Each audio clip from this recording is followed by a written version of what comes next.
자, 오늘 우리가 한번 진지하게 던져볼 질문이 있습니다. 바로 이거예요. 여러분, 지금 여러분이 보고 느끼는 이 현실, 이거 진짜일까요? 이 질문에 답하려면 일단 우리 자신부터 좀 들여다봐야 할 것 같아요. 여러분은 세상을 어떤 눈으로 보세요? 자, 바로 이겁니다. 나는 현실주의자에 가까울까? 아니면 이상주의자에 가까울까? 한번 스스로에게 물어보시죠. 우리가 보통 이렇게 나누잖아요. 현실주의자는 말 그대로 현실에 발을 딱 붙이고 사는 사람. 반면에 이상주의자는 현실적인 조건 같은 건 일단 제쳐두고 완벽한 세상을 꿈꾸는 사람이죠. 아마 대부분은 그래도 현실주의자가 더 현명하지? 라고 생각하실 거예요. 사실 그게 훨씬 더 합리적으로 보이잖아요, 그렇죠? 근데 진짜 재밌는 게 뭔지 아세요? 혁명의 아이콘, 체게바라조차도 이런 말을 했다는 거예요. 우리 모두 현실주의자가 되자. 하지만 가슴속엔 불가능한 꿈을 품자. 이 말은 뭐냐면 가장 이상을 좇았던 사람조차도 발은 현실에 딛고 있어야 한다고 생각했다는 거죠. 왜냐? 현실을 외면하면 혁명이고 뭐고 아무것도 안 되니까요. 자, 그런데 말이죠. 여기서부터 이야기가 완전히 다른 방향으로 흘러갑니다. 만약에 우리가 단단하다고 믿었던 그 현실이라는 땅 자체가 막 흔들리기 시작한다면 어떨까요? 지금 내가 보고 듣고 느끼는 이 모든 게 혹시 그냥 꿈이라면요? 이게 그냥 뜬구름 접는 소리가 아니라 수천 년 동안 철학자들이 던져온 아주 근본적인 질문이에요. 바로 그 유명한 장자의 호접지몽 이야기 아시죠? 꿈에서 나비가 돼서 막 훨훨 날아다녔는데 딱 깨고 나니까 헷갈리는 거예요. 방금 내가 나비가 되는 꿈을 꾼 건가?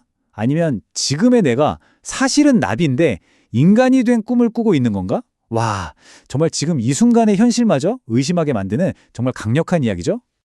자, 좋습니다.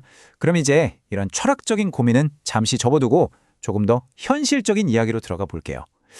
도대체 우리는 왜 현실을 자꾸만 오해하게 되는 걸까요?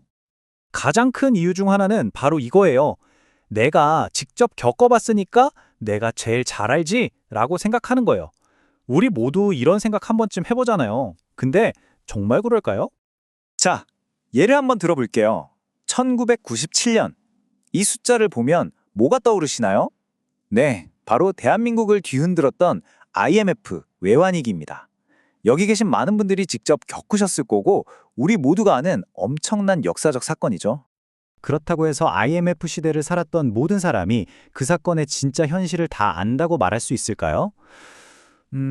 아닐 겁니다. 사실 우리 각자가 경험한 건 마치 눈을 가리고 거대한 코끼리를 만지는 것과 같아요. 누구는 다리를 만지고 누구는 코를 만졌겠죠. 하지만 코끼리 전체를 본 사람은 거의 없다는 겁니다. 좀 더 최근 예시를 볼까요? 지금도 계속되고 있는 우크라이나 전쟁이요. 전쟁이 일어났다는 것 자체는 누구도 부정할 수 없는 사실이죠. 그런데 그래서 이 전쟁이 대체 왜 일어난 건데? 라고 물으면 이야기가 복잡해집니다. 러시아의 입장, 우크라이나의 입장, 서방의 입장이 전부 다르잖아요? 이렇게 하나의 역사적 현실을 두고도 서로 다른, 심지어는 완전히 반대되는 해석들이 아주 팽팽하게 맞서고 있는 거예요. 그래서 이것만이 정답이다, 이것만이 진짜 현실이다 라고 말하기가 정말 어려운 거죠. 그럼 대체 이 복잡한 세상을 어떻게 이해해야 할까요? 여기서 제가 아주 유용한 도구 하나를 소개해 드릴게요.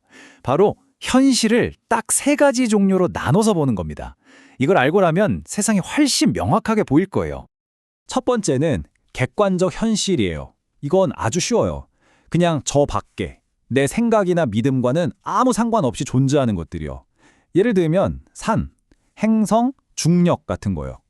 내가 오늘 아침에 해가 뜨는 걸 못 봤다고 해서 해가 안 뜬 게 아니잖아요. 바로 그게 객관적 현실입니다. 두 번째는 주관적 현실입니다. 이건 반대로 오직 내 머릿속, 내 마음속에만 존재하는 거예요. 내가 느끼는 고통, 기쁨, 사랑 같은 감정들이요. 아까 IMF 이야기로 돌아가 볼까요?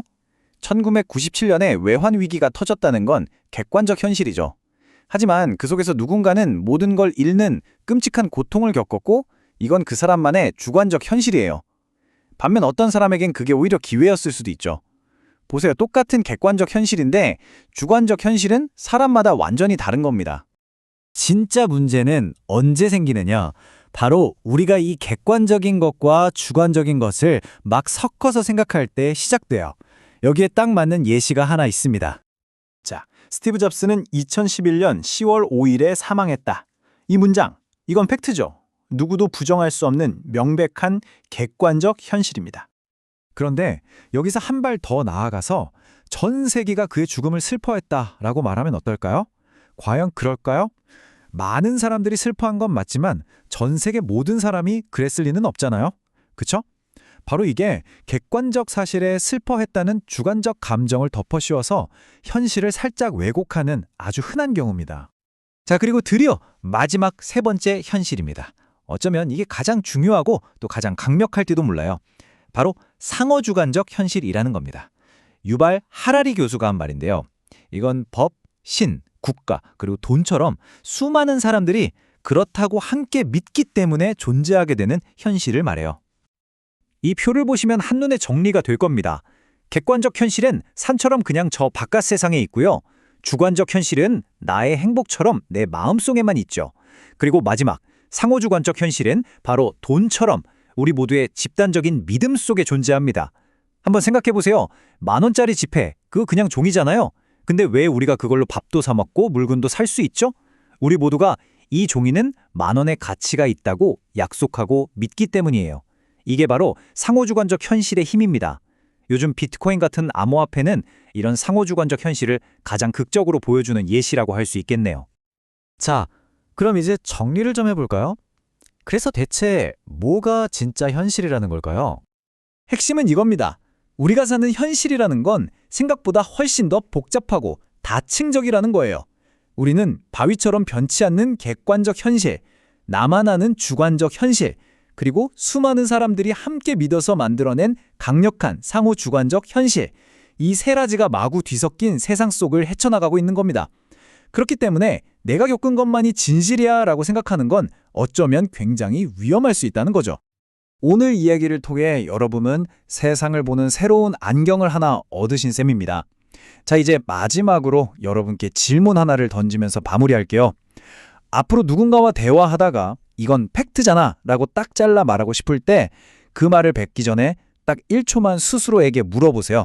지금 내가 말하려는 이 팩트는 과연 세 가지 현실 중에 어떤 현실일까?